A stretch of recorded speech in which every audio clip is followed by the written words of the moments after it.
Halo, assalamualaikum warahmatullahi wabarakatuh. Hai anak-anak, ketemu lagi dengan Ibu. Hari ini kita akan kembali belajar tentang teks eksplanasi pada muatan bahasa Indonesia tema 6, subtema 2.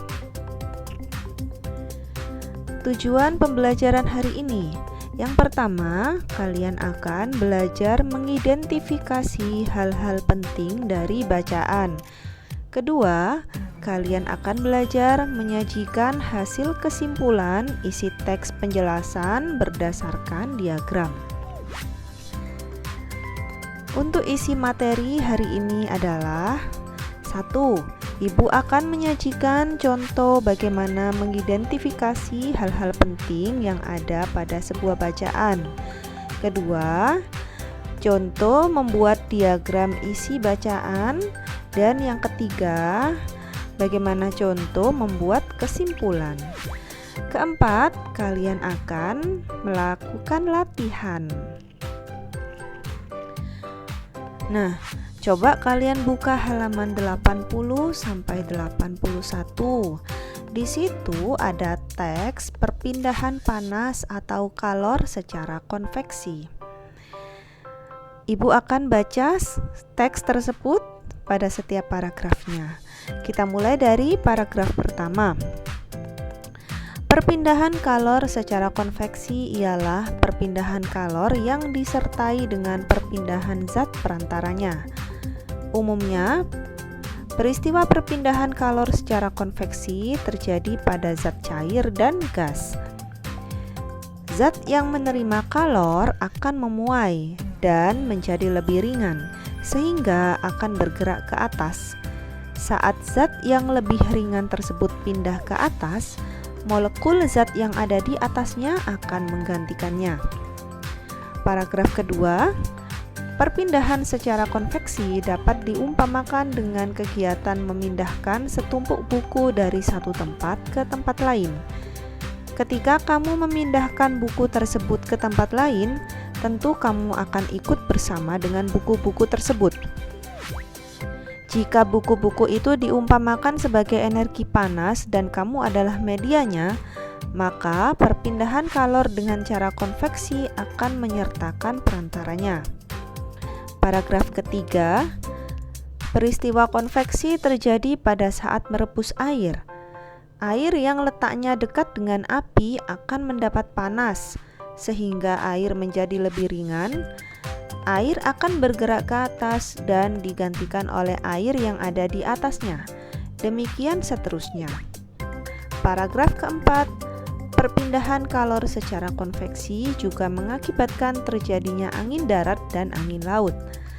Angin darat terjadi karena udara di darat pada malam hari lebih cepat dingin daripada udara di laut, sehingga udara yang berada di atas laut akan naik dan udara dari darat akan menggantikan posisi udara yang naik tadi. Angin laut terjadi karena pada siang hari daratan lebih cepat panas dibandingkan di laut, sehingga udara di darat akan naik dan udara dari laut akan mengalir ke darat menggantikan tempat udara yang naik tadi. Keadaan ini digunakan para nelayan untuk pergi melaut pada malam hari dan kembali ke darat pada pagi atau siang hari. Sedangkan contoh peristiwa konveksi yang lain adalah penggunaan cerobong asap pada pabrik. Apakah di rumahmu dipasang jendela ventilasi? Pemanfaatan ventilasi sebagai sirkulasi udara di dalam rumah juga memanfaatkan perpindahan panas secara konveksi. Nah, anak-anak, dari teks tadi, hal-hal penting dari bacaan yang bisa kita ambil adalah, kita mulai dari paragraf pertama. Umumnya perpindahan kalor secara konveksi terjadi pada zat cair dan gas.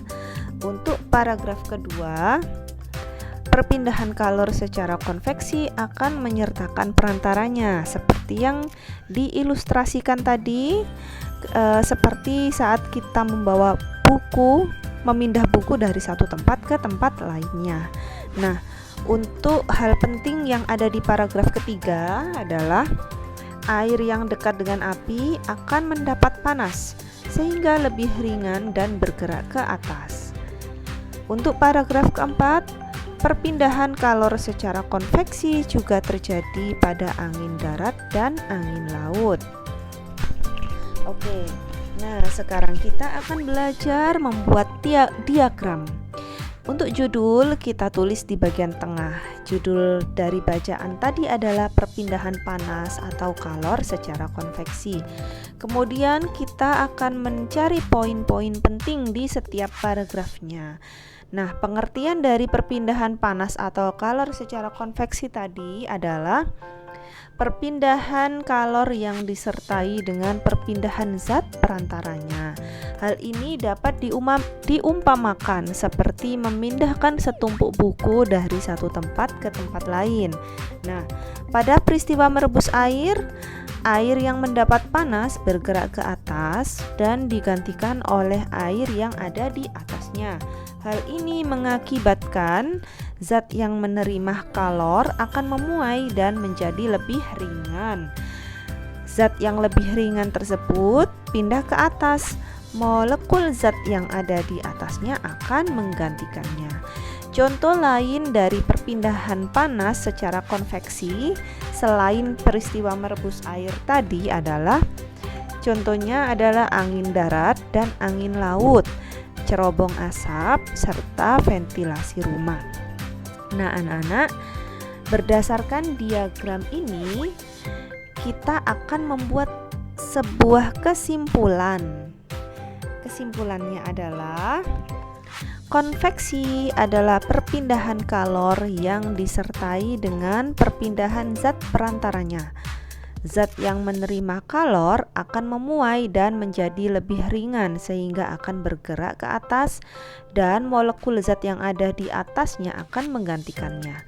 Beberapa contoh peristiwa konveksi antara lain pada saat merebus air, terjadinya angin darat dan angin laut, penggunaan cerobong asap pada pabrik, serta jendela ventilasi rumah.